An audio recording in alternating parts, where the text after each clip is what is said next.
বন্যা পরিস্থিতির কিছুটা উন্নতি হলেও পানিবন্দী লাখো মানুষ, পানি বৃদ্ধির পূর্বাভাস আবহাওয়া অধিদপ্তরের। ডিএডি রহিম হত্যাকাণ্ডের ঘটনায় শেখ হাসিনা সহ ১৩ জনের বিরুদ্ধে হত্যা মামলা, সাভার ও রংপুরে ২টি মামলা। রাষ্ট্রীয় প্রতিষ্ঠান সংস্কারের জন্য সরকারকে যৌক্তিক সময় দিতে হবে, মির্জা ফখরুল। রোহিঙ্গা আগমনের ৭ বছর আজ গণহত্যা দিবস হিসেবে পালন করেছে দিনটি।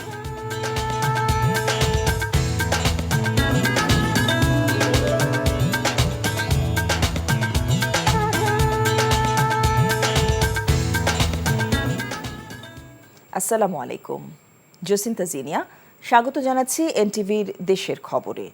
ক্রাউন সিমেন্ট শিরোনাম দেখছিলেন, এবার পুরো খবর।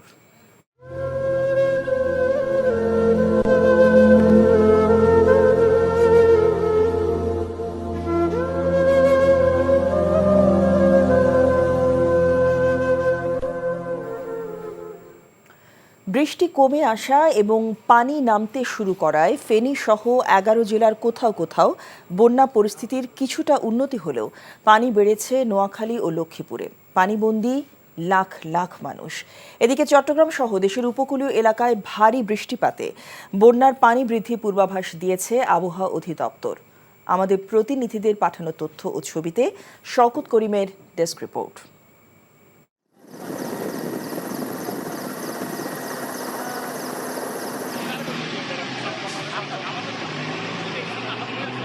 ডুবে আছে গ্রামের পর গ্রাম, বানভাসীদের বাঁচার আকুতি। অনেকে ছুটে বেড়াচ্ছেন দিক বেদিক, খুঁজে পাচ্ছেন না স্বজনদের। আমি গত দুদিন থেকে আমার বাবা মার লাস্ট কথা হয়েছিল আর কি, এরপর থেকে আমি আর গত ১.৫ দিন হয়ে গেল বাবা মার কোনো খোঁজই পাচ্ছি না। আমি তাদেরকে রিকোয়েস্ট করছি, সেনাবাহিনীদেরকে রিকোয়েস্ট করছি অন্তত সোনাগাজী, দিঘা, দলিয়া এবং কি নবাবপুর এসব অঞ্চলে যাওয়ার জন্য। চারিদিকে পানি আর পানি, নেই এতটুকু সুপেয় পানি। নিরাপদ আশ্রয়ের ঠিকানায় এখনো ছুটছেন অসহায় মানুষ।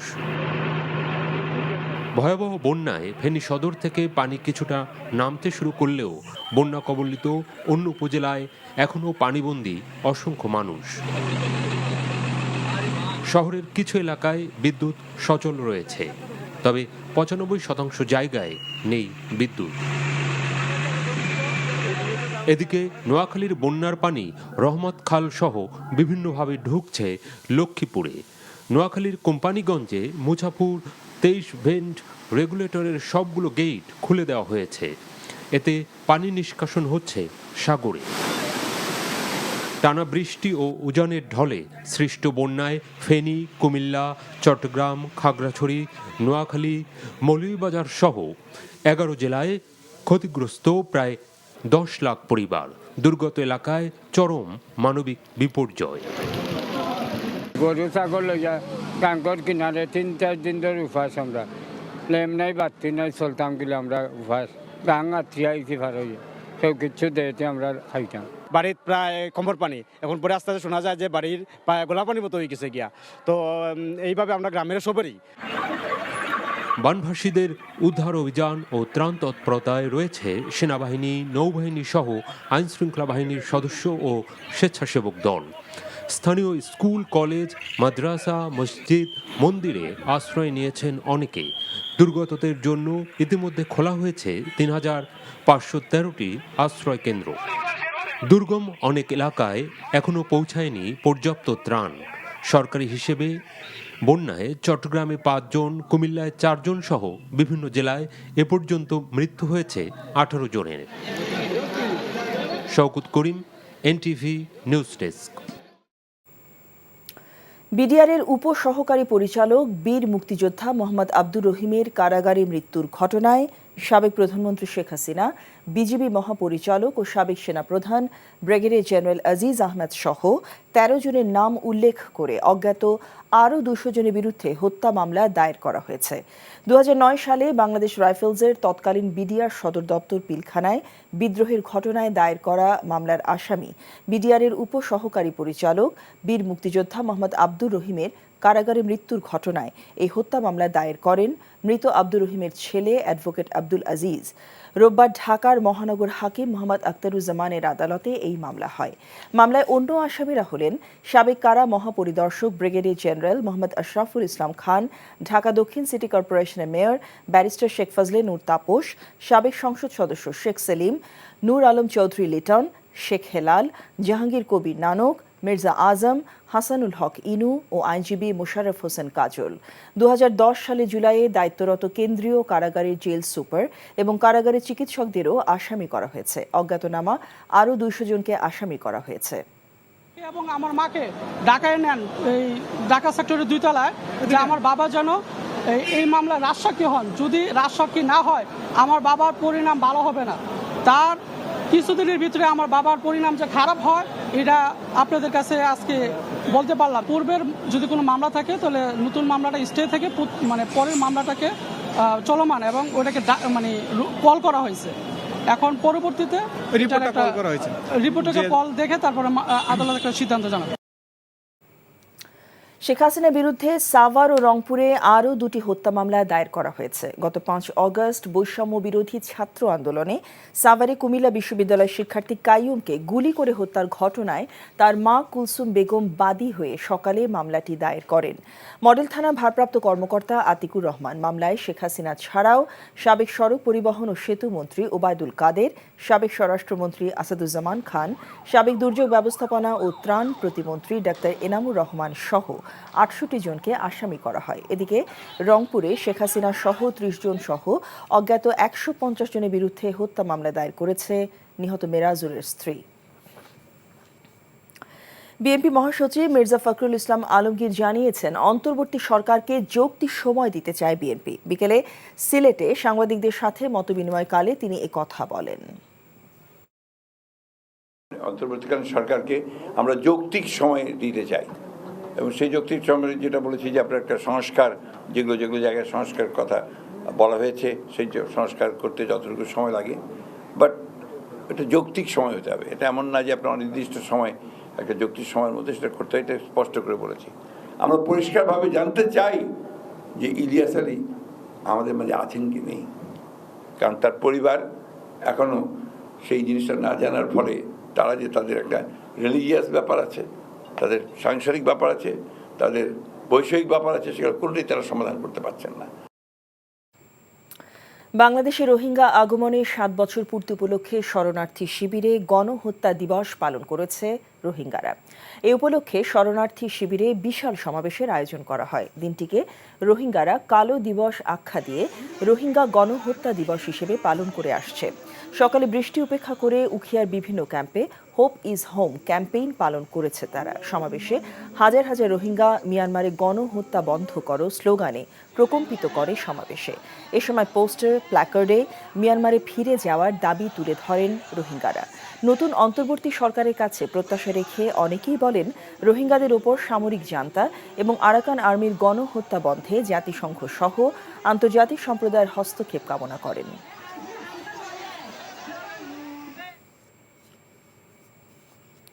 এদিকে 7 বছরেও নিজ দেশে পাঠানো যায়নি রোহিঙ্গাদের। 2 দফা প্রত্যাবাসনের উদ্যোগ নেওয়া হলেও মিয়ানমারে ফিরে যায়নি একজন রোহিঙ্গাও। রোহিঙ্গাদের কারণে কক্সবাজারের উখিয়া টেকনাফে প্রতিনিয়ত বাড়ছে খুন, অপহরণ, মাদক পাচার সহ সন্ত্রাসী কর্মকাণ্ড। রোহিঙ্গা সংকটের 7 বছর নিয়ে দেখুন হাসান মাহমুদের রিপোর্ট। মিয়ানমার সেনাদের গুলির মুখে নিজেদের ভিটেমাটি ছেড়ে শরণার্থী হয়ে বাংলাদেশে আশ্রয় নিয়েছিল রোহিঙ্গারা। 1978, 1992, 2016 এবং সবশেষ 2017 সালে 4 দফায় 12 লাখের বেশি রোহিঙ্গা শরণার্থী বাংলাদেশে প্রবেশ করে দীর্ঘ সময় ধরে অবস্থান করছে। 2022 সালে অনেককে নোয়াখালীর ভাষান্তরে স্থানান্তর করা হয়। মিয়ানমার সরকার 2017 সালের 23 নভেম্বর রোহিঙ্গা প্রত্যাবাসন সংক্রান্ত একটি সমঝোতা চুক্তি স্বাক্ষর করে। পরে 2018 ও 2019 সালে দুবার প্রত্যাবাসনের চেষ্টা ব্যর্থ হয়। সংকটের সমাধান চান সংশ্লিষ্টরা। রোহিঙ্গা প্রত্যাবাসনই এই রোহিঙ্গা ক্রাইসিস সমাধানের একমাত্র উপায়। কোনোভাবেই তৃতীয় দেশে পুনর্বাসন কিংবা বাংলাদেশে অন্তর্ভুক্তিকরণ বাংলাদেশের লক্ষ্য নয়। কিন্তু দুর্ভাগ্যজনকভাবে গত প্রায় 7 বছর ধরে প্রত্যাবাসন প্রক্রিয়া আমরা মিয়ানমারের সেরকম সাড়া পাইনি। ইন্টারন্যাশনাল কমিউনিটি সাপোর্ট দিয়ে আরারে যদি ফাটাই দে দলি ফাটাই দিবাল্লা বলি মেইন আরা হামাকা সেফটিরে ইনশোর করি আরা দেশ মানে আরা ফিরে যাগে ভাই জুম্বুলি হয়ে আরা আশা করি। রোহিঙ্গা প্রত্যাবাসন যত বিলম্ব হবে উখিয়া টেকনাফের ক্যাম্পগুলোতে ততই বাড়বে সংঘাত ও সন্ত্রাসী কর্মকাণ্ড। তাই কূটনৈতিক চাপ বৃদ্ধি জরুরি বলে মত সংশ্লিষ্টদের। Hasan Mahmud, NTV news, Dhaka. চট্টগ্রামে কাঁচা মরিচের দাম কমেছে। প্রতি কেজি মরিচ বিক্রি হচ্ছে 300 টাকায়। রোববার সকাল থেকে ট্রাক ভর্তি কাঁচামরিচ বাজারে আসার পর প্রতি কেজি কাঁচামরিচের দাম কমে যায়। খুচরা বাজারে 250 গ্রাম মরিচ 80 টাকা দরে 340 টাকা প্রতি কেজি বিক্রি হচ্ছে, আর পাইকারি বাজারে 250 টাকা থেকে 300 টাকা কেজিতে বিক্রি হচ্ছে। তবে বন্যা সহ ঢাকা চট্টগ্রাম মহাসড়কে যান চলাচল বন্ধ থাকার কারণে আমদানি করা মরিচ সহ নিত্যপণ্যের দাম বাড়লেও আবারও সহনীয় পর্যায়ে এসে যাবে বলে জানান সংশ্লিষ্টরা।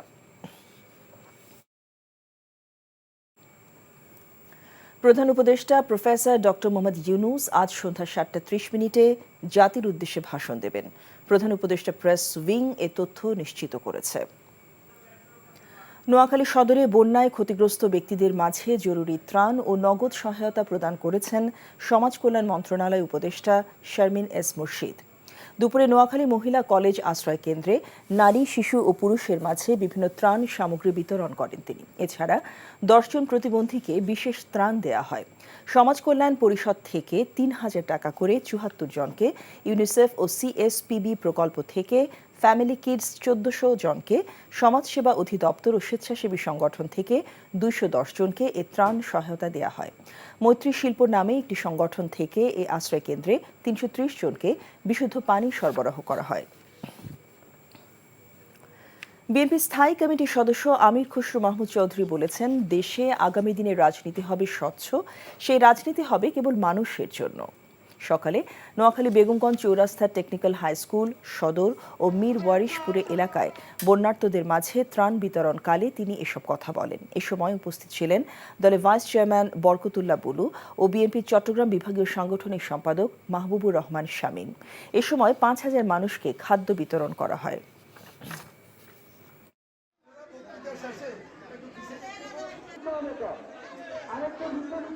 বাংলাদেশের মানুষের মনোজগতে বড় ধরনের পরিবর্তন হয়ে গেছে। বাংলাদেশের আগামী দিনের রাজনীতি হবে সম্পূর্ণ স্বচ্ছ রাজনীতি, মানুষের জন্য রাজনীতি। প্রত্যেক মানুষের সমান অধিকার, যেটা আমাদের সংবিধান দিয়েছে, নিশ্চিত করতে হবে।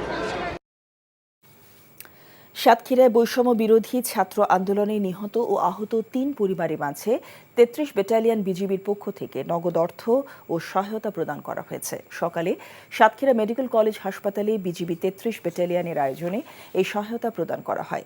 সাতক্ষীরা ব্যাটালিয়নের অধিনায়ক লেফটেন্যান্ট কর্নেল মোহাম্মদ আশরাফুল হক বৈষম্য বিরোধী ছাত্র আন্দোলনে ঢাকায় নিহত সাতক্ষীরা জেলার নিহত শহীদ আসিফ হোসেন এবং সাতক্ষীরায় আন্দোলনকালীন সময় আহত মোহাম্মদ আমানুল্লাহ, জিল্লুর রহমানকে নগদ অর্থ সহায়তা প্রদান করেন। দেশের রাষ্ট্র ব্যবস্থার টেকসই সংস্কার একমাত্র নির্বাচিত জনপ্রতিনিধিরাই করতে পারে বলে মন্তব্য করেছেন বিএনপি যুগ্ম মহাসচিব সৈয়দ ইমরান সালে প্রিন্স। দুপুরে কিশোরগঞ্জে জেলা বিএনপি কার্যালয়ে আয়োজিত মতবিনিময় সভায় তিনি সব কথা বলেন। প্রিন্স বলেন, আঘাতে আঘাতে বিএনপি একটি পাথরে পরিণত হয়েছে। ছাত্র জনতার বিপ্লবে প্রাথমিক বিজয় অর্জিত হয়েছে। যে কোনো মূল্যে এই বিজয়কে সংহত করে চূড়ান্ত লক্ষ্যে পৌঁছতে হবে। সভায় বিএনপি কেন্দ্রীয় কমিটির সাংগঠনিক সম্পাদক মোহাম্মদ শরীফুল আলমের সভাপতিত্বে বিএনপি ও এর সহযোগী সংগঠনের নেতাকর্মীরা উপস্থিত ছিলেন। বন্যার্ত এলাকায় ত্রাণ ও সহায়তা প্রদান করেছে বিএনপি সহ বিভিন্ন সংগঠন। ব্রাহ্মণবাড়িয়া 3 সদর, বিজয়নগর ও কেন্দ্রীয় বিএনপির অর্থনৈতিক বিষয়ক সম্পাদক খালিদ হোসেন মাহবুব শ্যামলের নির্দেশনায় বন্যায় ক্ষতিগ্রস্তদের মাঝে ত্রাণ বিতরণ করা হয়। হবিগঞ্জ সদর উপজেলার রিচি ও লুকরা ইউনিয়নে ত্রাণ বিতরণ করেন যুবদল কেন্দ্রীয় কমিটির সাধারণ সম্পাদক মোহাম্মদ নুরুল ইসলাম নয়ন। খাগড়াছড়ির Guimara region commander brigadier general Mohammad Raisul Islam সকালে বিভিন্ন এলাকা পরিদর্শন শেষে স্থানীয়দের মাঝে খাদ্য সামগ্রী বিতরণ করেন। হিন্দু সম্প্রদায়ের দুই গ্রুপের মধ্যে সংঘর্ষের আশঙ্কায় ঠাকুরগাঁওয়ের একটি মন্দিরে 144 ধারা জারি করেছে প্রশাসন। সকাল থেকে বুধবার রাত 10টা পর্যন্ত এই আদেশ বলবৎ থাকবে। ওই আদেশে বলা হয়, সদর উপজেলার আউলিয়াপুর শ্রী শ্রী রসিক রায় জিও মন্দিরের জমি ও কর্তৃত্ব দখল নিয়ে হিন্দু সম্প্রদায়ের সনাতন ও ইসকন অনুসারীদের মধ্যে দীর্ঘদিন ধরেই বিরোধ চলছিল। কিন্তু সোমবার হিন্দু সম্প্রদায় জন্মাষ্টমী পূজা সনাতন ও ইসকন অনুসারী দুপক্ষ একই মণ্ডপে উদযাপনে প্রস্তুতি নিচ্ছে। এ নিয়ে দুপক্ষের মধ্যে সংঘর্ষে আইনশৃঙ্খলা পরিস্থিতির অবনতির আশঙ্কায় 144 ধারা জারি করে উপজেলা প্রশাসন। খবর শেষ করছি, তবে যাবার আগে ক্রাউন সিমেন্ট শিরোনামগুলো আরেকবার।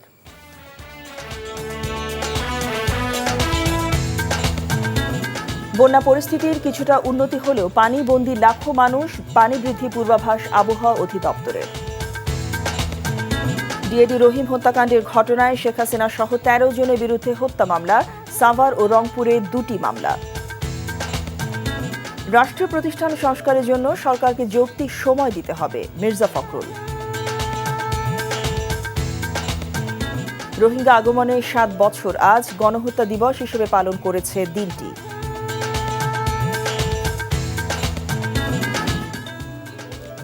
এই ছিল দেশের খবরে। এই খবরের ভিডিও সহ আপডেট জানতে ভিজিট করুন এনটিভি অনলাইন www.ntvbd.com। এছাড়াও এনটিভি জনপ্রিয় সব অনুষ্ঠান ও খবরের আপডেট জানতে ভিজিট করুন আমাদের ইউটিউব ও ভেরিফাইড ফেসবুক পেজ। 6টায় ইভিনিং নিউজ দেখার আমন্ত্রণ জানিয়ে শেষ করছি। সবাইকে ধন্যবাদ।